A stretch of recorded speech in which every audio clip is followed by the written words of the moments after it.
Hello दोस्तों, क्या आपने कभी सोचा है कि हमारी असफलताएं और संघर्ष सिर्फ बाहरी कारणों की वजह से नहीं होते, बल्कि कई बार हमारे अपने भीतर की सीमाएं, डर और नकारात्मक सोच ही हमें आगे बढ़ने से रोकती हैं।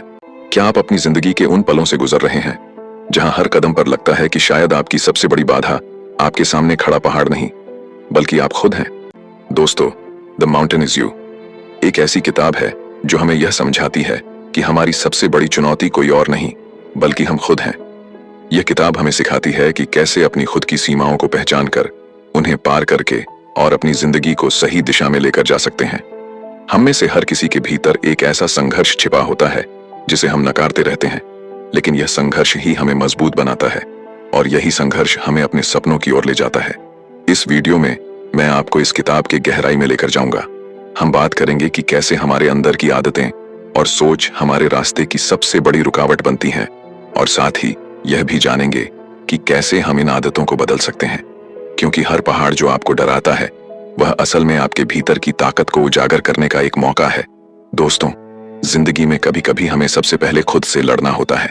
हमें अपनी कमजोरियों को पहचानना होता है, उन्हें स्वीकार करना होता है और फिर उनके ऊपर जीत हासिल करनी होती है। यही इस किताब का असली संदेश है। तो अगर आप भी अपने जीवन में बदलाव लाना चाहते हैं, अपनी सीमाओं से परे जाकर अपने सपनों को साकार करना चाहते हैं, तो इस वीडियो को अंत तक जरूर देखें। आइए हम मिलकर उस पहाड़ को पहचानें जो हमें आगे बढ़ने से रोक रहा है और उसे पार करें। वीडियो देखने के बाद अपने विचार और अनुभव हमारे साथ शेयर करना मत भूलिएगा। और हाँ, अगर आपको यह वीडियो पसंद आए तो इसे लाइक करें, चैनल को सब्सक्राइब करें और अपने दोस्तों और परिवार के साथ शेयर करें, क्योंकि हो सकता है कि किसी और की जिंदगी का पहाड़ भी आपकी एक शेयर से आसान हो जाए। Chapter 1, the mountain is you.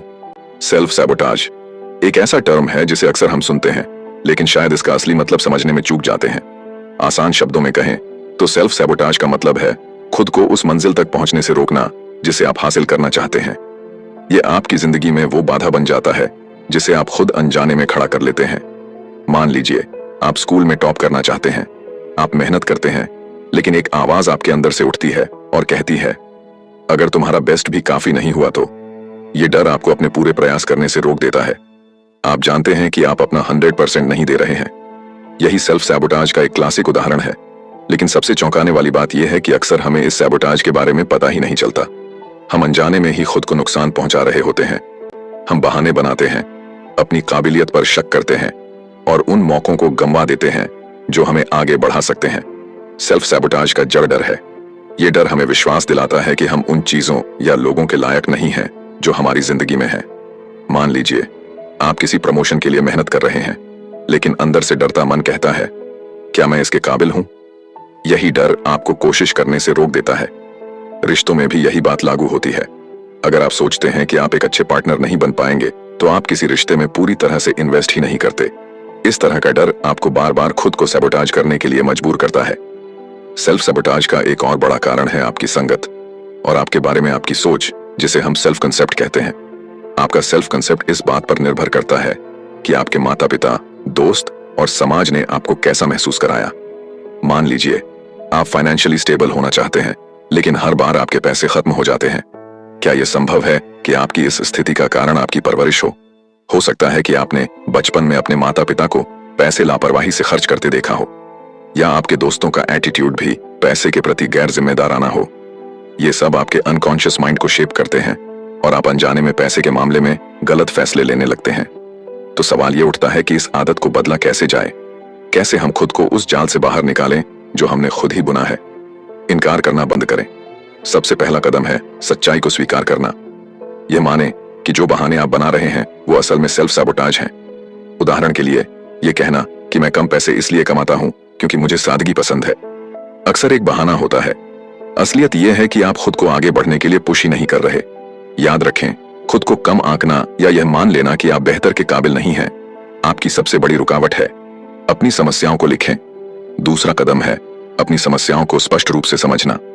एक पेपर लें और उन सारी चीजों को लिखें जो आपको परेशान कर रही हैं। अगर पैसा आपकी समस्या है तो अपनी आर्थिक स्थिति के हर पहलू को लिखें। आपका लोन, आपके खर्चे और वो आदतें जो आपको पैसे बचाने से रोकती हैं। अगर आपको अपने शरीर, व्यवहार या किसी अन्य चीज से परेशानी है तो उसे भी ईमानदारी से लिखें। यह प्रक्रिया आसान नहीं है, बहुत से लोग इस स्तर तक पहुंचने में सालों लगा देते हैं, लेकिन जैसे ही आप अपनी समस्याओं को स्पष्ट रूप से देख पाते हैं, आपके पास दो विकल्प होते हैं। या तो आप इसे वैसे ही स्वीकार कर लें या फिर इसे बदलने की कोशिश करें। तीसरा कदम, खुद से सवाल करें। जब आप अपनी परेशानियों की सूची बना लें तो खुद से सवाल करें, क्यों आप बार बार खुद को रोकते हैं? किस वजह से आप उन चीजों के करीब नहीं पहुंच पा रहे हैं जिन्हें आप सबसे ज्यादा चाहते हैं? मिसाल के तौर पर, अगर आप अपनी ड्रीम जॉब के लिए प्रयास नहीं कर रहे हैं तो क्या इसका कारण यह है कि आप रिजेक्शन से डरते हैं या आपको लगता है कि आप इसे डिजर्व नहीं करते? चौथा कदम, अपनी सोच को बदलें। अब जब आपको अपने सबोटाज करने के कारणों का अंदाजा हो गया है तो अगला कदम है अपनी सोच बदलना। अगर आप पैसे के मामले में गलत फैसले लेते हैं तो अपने माइंडसेट को बदलें। समझदारी से खर्च करना और बचत करना सीखें। अगर आप रिलेशनशिप्स में गलतियां करते हैं तो ट्रस्ट और कमिटमेंट पर काम करें। द माउंटेन इज यू हमें यही सिखाता है कि हर इंसान की सबसे बड़ी बाधा वो खुद होती है। जिस दिन आप अपनी गलत आदतों और सोच को पहचान लेते हैं, उस दिन से आप उन्हें बदलने की ताकत भी पा लेते हैं। हर इंसान में पोटेंशियल होता है कि वो अपनी जिंदगी को बेहतर बना सके, लेकिन इसके लिए सबसे पहला कदम है अपने डर और डाउट्स का सामना करना। याद रखें, आपकी जिंदगी उस सोच पर निर्भर करती है जो आप खुद के लिए रखते हैं। अपनी सोच को बदलें और अपनी जिंदगी की दिशा को भी। सेल्फ सैबोटाज को पहचानें, उसे हराएं और वो जीवन जिएं जिसे आप वाकई डिजर्व करते हैं। Chapter 2, there is no such thing as self sabotage. Self sabotage का नाम सुनते ही हमारे दिमाग में कई नेगेटिव बातें आने लगती हैं। लोग इसे अपनी असफलता का कारण मानते हैं और खुद को ही दोषी ठहराने लगते हैं। सोचते हैं कि वो या तो इंटेलिजेंट नहीं है या सुंदर नहीं है या फिर उतने काबिल नहीं है। लेकिन क्या ये सच है? बिल्कुल नहीं। दरअसल सेल्फ सैबोटाज एक ऐसा तरीका है जिससे हमारा अनकॉन्शियस माइंड हमें बचाने की कोशिश करता है। लेकिन ऐसा होता क्यों है? सेल्फ सैबोटाज तब होता है जब हमारी दो विरोधाभासी इच्छाएं आपस में टकराती हैं। एक कॉन्शियस डिजायर यानी हमारी जागरूक चाहत और दूसरी अनकॉन्शियस डिजायर यानी हमारी अवचेतन चाहत। मान लीजिए आपकी कॉन्शियस डिजायर है ऑफिस में टॉप पोजीशन तक पहुंचना। आप इसके लिए मेहनत भी करना चाहते हैं, लेकिन आपकी अनकॉन्शियस डिजायर आपको इसी सुरक्षित परिचित स्थिति में बनाए रखना चाहती है, क्योंकि नई स्थिति उसे अनजान और डरावनी लगती है। दूसरा उदाहरण लें, रिश्तों का। आपकी कॉन्शियस डिजायर है कि आपको एक ऐसा पार्टनर मिले जो आपसे प्यार करे और मुश्किल समय में आपका साथ दे, लेकिन आप बार बार ऐसे लोगों को चुनते हैं जो अब्यूसिव या टॉक्सिक होते हैं। आप सोचते हैं कि आपको सही इंसान नहीं मिला, लेकिन असल में आपकी अनकॉन्शियस डिजायर आपको वही मुश्किल डायनामिक्स दोहराने पर मजबूर करती है। हो सकता है कि आपने बचपन में अपने माता पिता को हमेशा झगड़ते देखा हो। इससे आपके अवचेतन में ये बात बैठ गई हो कि रिश्ते हमेशा अनहेल्थी होते हैं। इसलिए जब भी आप एक हेल्दी रिलेशनशिप के करीब आते हैं, आपका अनकॉन्शियस माइंड आपको सैबोटाज करने लगता है ताकि आप उस अनजान स्थिति में जाने से बच सकें। अब सवाल यह है कि कैसे पता चले कि आप सेल्फ सैबोटाज के शिकार हैं। इसके कुछ क्लियर संकेत हैं। पहला, रेजिस्टेंस, विरोध करना। आपके पास कोई नया प्रोजेक्ट है लेकिन आप उसे शुरू करने से बचते हैं। आप एक नए रिश्ते में जाना चाहते हैं लेकिन डेट को टालते रहते हैं। यह रेजिस्टेंस तब होती है जब सब कुछ सही चल रहा हो। यह फीलिंग डरावनी हो सकती है क्योंकि आप इस स्थिरता के आदी नहीं हैं। रेजिस्टेंस का मतलब प्रोक्रेस्टिनेशन, टाल मटोल नहीं है। यह एक ऐसा पल है जिस पर आपको रुककर सोचना चाहिए। खुद से पूछें, मैं इस काम को करने से क्यों बच रहा हूं? मैं इस इंसान के साथ बाहर जाने में क्यों झिझक रहा हूं? इन सवालों के जवाब ढूंढें। जब आप अपने रेजिस्टेंस की वजह समझ जाएंगे तो उसे दूर करना आसान होगा। दूसरा, परफेक्शनिज्म, हर चीज को परफेक्ट बनाना। परफेक्शनिज्म भी सेल्फ सैबोटाज का एक रूप है। आप चाहते हैं कि हर चीज परफेक्ट हो, लेकिन इस डर से कि कहीं कुछ गलत ना हो जाए, आप शुरुआत ही नहीं करते। परफेक्शन के बारे में सोचना बंद करें, बस काम शुरू करें, चाहे वो सही हो या नहीं। जैसे अगर आप एक गाना लिख रहे हैं तो यह मत सोचें कि वो हिट होगा या नहीं, बस गाना लिखें। अपने प्रोग्रेस पर फोकस करें, रिजल्ट पर नहीं। तीसरा, जस्टिफिकेशन, औचित्य ठहराना। जस्टिफिकेशन का मतलब है अपनी कम कोशिशों को सही ठहराना। आप सोचते हैं कम से कम मैंने कोशिश तो की, लेकिन यह माइंडसेट आपको कभी आगे बढ़ने नहीं देगा। अपनी कोशिशों के बजाय अपने रिजल्ट को मेजर करें। हर दिन एक प्रोडक्टिव काम करने का लक्ष्य बनाएं। अपने रिजल्ट्स को ट्रैक करें, जैसे कि आपने कितने दिन जिम किया। अगर आपके पास कोई बिजनेस आइडिया है तो सिर्फ उसे सोचने से काम नहीं चलेगा, उसे अमल में लाना होगा। सेल्फ सैबोटाज को समझने और उससे बाहर निकलने के लिए इन स्टेप्स को अपनाएं। पहला, अपने डर का सामना करें। अपने अनकॉन्शियस डिजायर्स को पहचानें। खुद से पूछें कि आप किन कारणों से बदलाव से डर रहे हैं। दूसरा, छोटे कदम उठाएं। बड़ी बड़ी चीजों के बारे में सोचने की बजाय छोटे मैनेजेबल स्टेप्स उठाएं। तीसरा, अपनी सोच बदलें। खुद को यह सिखाएं कि गलतियां करना ठीक है, गलतियों से ही आप सीखते हैं और बेहतर बनते हैं। चौथा, सपोर्ट सिस्टम बनाएं। अपने आसपास ऐसे लोगों को रखें जो आपको मोटिवेट करें और आपकी जर्नी में आपका साथ दें। सेल्फ सबोटाज एक बेहद सामान्य लेकिन जटिल प्रक्रिया है। यह हमें अपनी सुरक्षा के लिए अनकॉन्शियसली काम करता है, लेकिन अगर इसे समझा और नियंत्रित न किया जाए तो यह हमारी ग्रोथ में बाधा बन सकता है। अपने कॉन्शियस और अनकॉन्शियस डिजायर्स के बीच सामंजस्य बैठाकर आप इस चक्र को तोड़ सकते हैं। याद रखें, सफलता की राह में सबसे बड़ा अवरोध कोई और नहीं बल्कि खुद आप हो सकते हैं।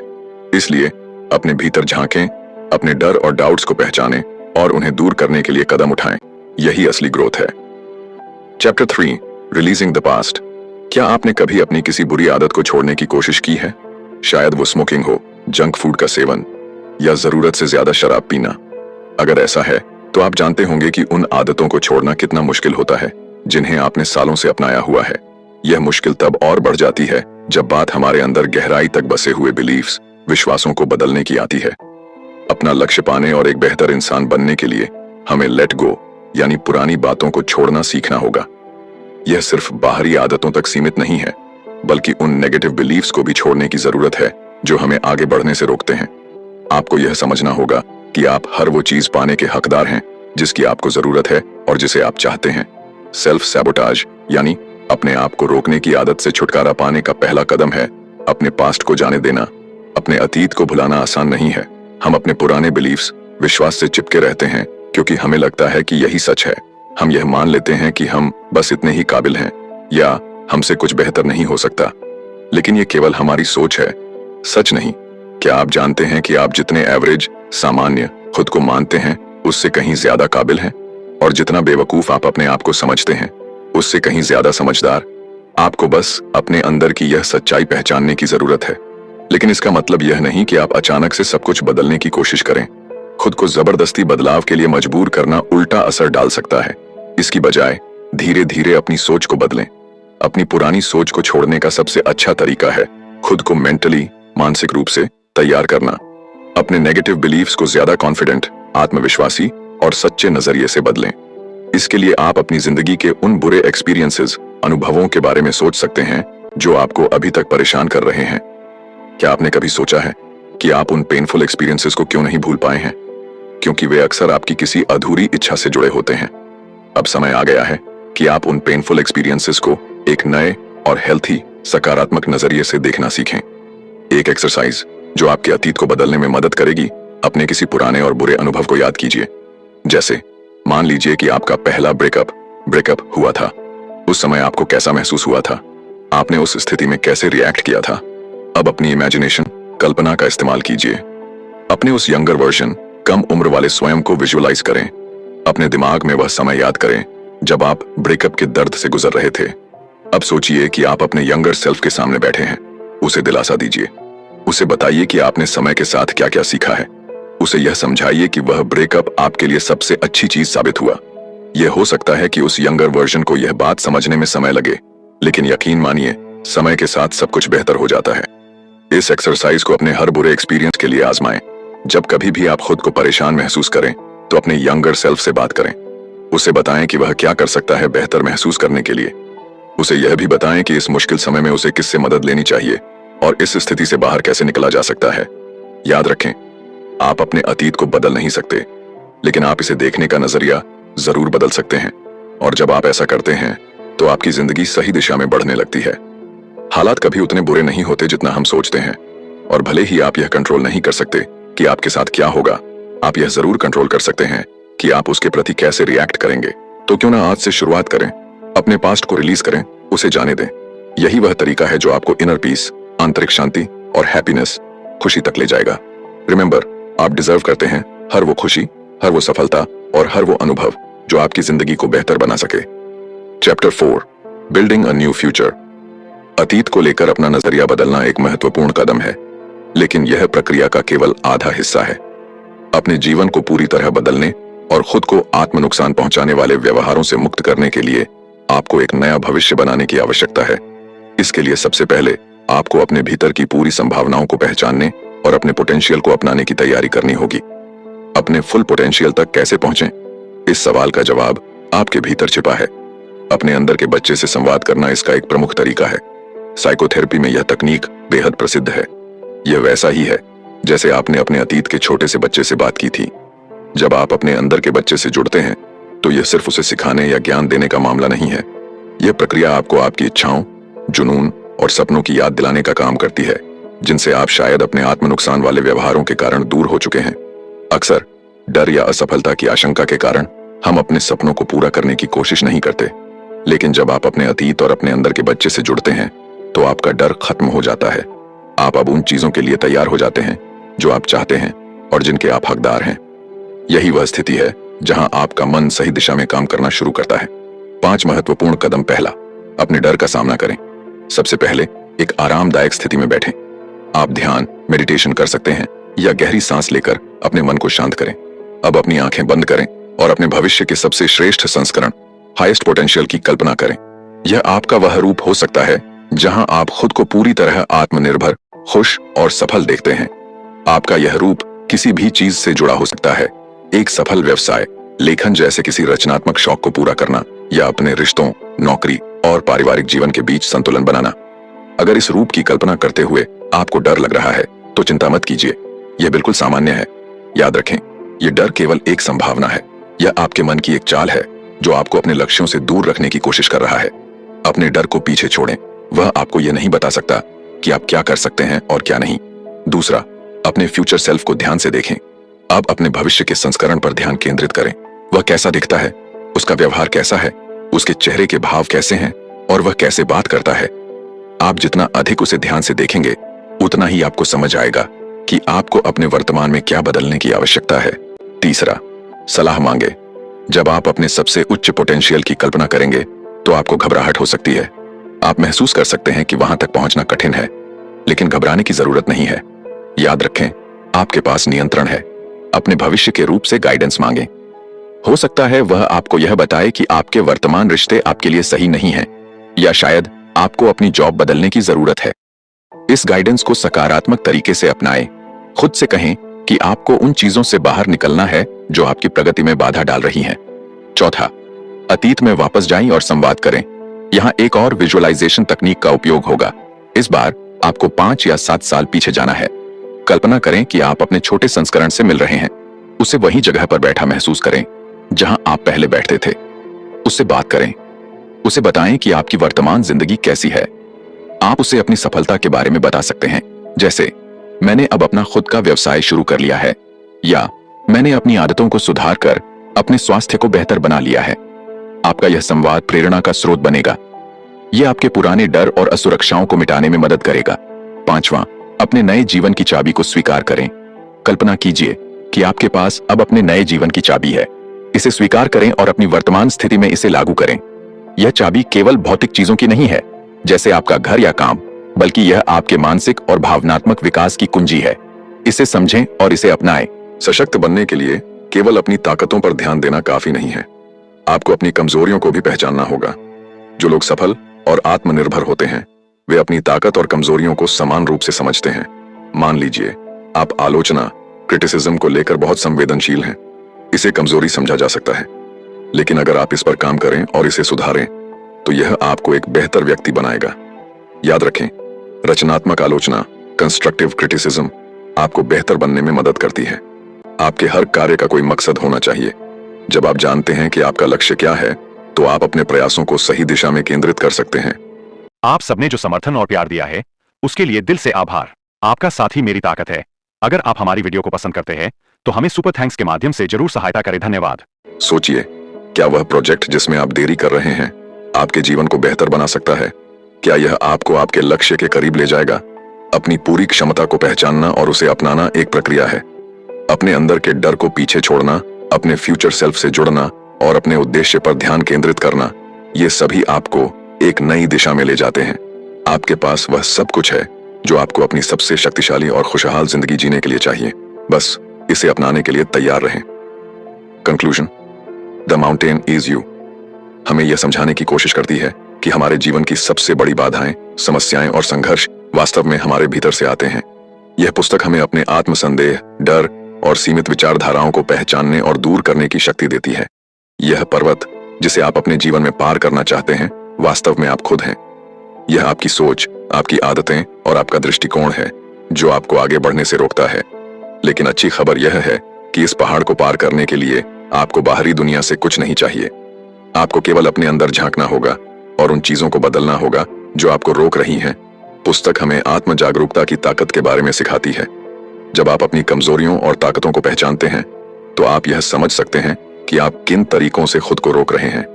आत्म जागरूकता का मतलब केवल अपनी गलतियों को देखना नहीं है, बल्कि यह समझना है कि आप इन गलतियों से सीखकर कैसे आगे बढ़ सकते हैं। इसी के साथ आत्म स्वीकृति भी महत्वपूर्ण है। जब आप अपने आप को पूरी तरह स्वीकार करते हैं, अपनी खामियों, कमजोरियों और असफलताओं के साथ, तभी आप बदलाव की प्रक्रिया शुरू कर सकते हैं। खुद को स्वीकार करना कमजोरी नहीं है, यह आपकी सबसे बड़ी ताकत बन सकती है। द माउंटेन इज यू यह स्पष्ट करती है कि असली बदलाव बाहर से नहीं बल्कि अंदर से शुरू होता है। जब आप अपने दृष्टिकोण और आदतों को बदलते हैं तो आप अपनी दुनिया को बदलने लगते हैं। पुस्तक यह भी बताती है कि चुनौतियां और समस्याएं आपके लिए एक अवसर हैं। ये आपको मजबूत बनाने और आपको आपकी पूरी क्षमता तक पहुंचाने का जरिया है। जब आप इन चुनौतियों का सामना करने के लिए तैयार होते हैं तो आप महसूस करते हैं कि यह पहाड़ आपके लिए बाधा नहीं है बल्कि आपका सबसे बड़ा शिक्षक है। पुस्तक का एक और मुख्य संदेश यह है कि जीवन एक यात्रा है। हर दिन एक नया अवसर है और हर संघर्ष एक नया पाठ है। अपनी यात्रा को अपनाएं, अपने छोटे छोटे प्रयासों को महत्व दें और अपनी प्रगति पर गर्व करें। द माउंटेन इज यू हमें यह याद दिलाती है कि जीवन की सबसे बड़ी जंग हमारे अपने अंदर होती है। जब आप अपनी सीमाओं को तोड़ने का साहस करते हैं तो आप अपने जीवन को अपनी शर्तों पर जीने लगते हैं। हर बार जब आप अपने डर को हराते हैं, हर बार जब आप अपनी कमजोरियों पर काम करते हैं और हर बार जब आप खुद को सुधारने की कोशिश करते हैं, आप अपने भीतर के पहाड़ को थोड़ा थोड़ा करके पार कर रहे होते हैं। याद रखें, आपके पास वह सब कुछ है जो आपको इस पहाड़ को चढ़ने के लिए चाहिए। आपको केवल अपने ऊपर विश्वास करने की आवश्यकता है। दोस्तों, उम्मीद है कि द माउंटेन इज यू का यह सार आपको प्रेरणा और नई सोच देने में सफल रहा होगा। अगर आपको यह वीडियो पसंद आया हो तो इसे लाइक करें, अपने दोस्तों और परिवार के साथ शेयर करें और हमारे चैनल को सब्सक्राइब करना न भूलें। अगली बार एक और बेहतरीन पुस्तक के साथ मिलते हैं। तब तक याद रखें, पहाड़ आप ही हैं और इसे पार करने की ताकत भी आप ही में है। धन्यवाद।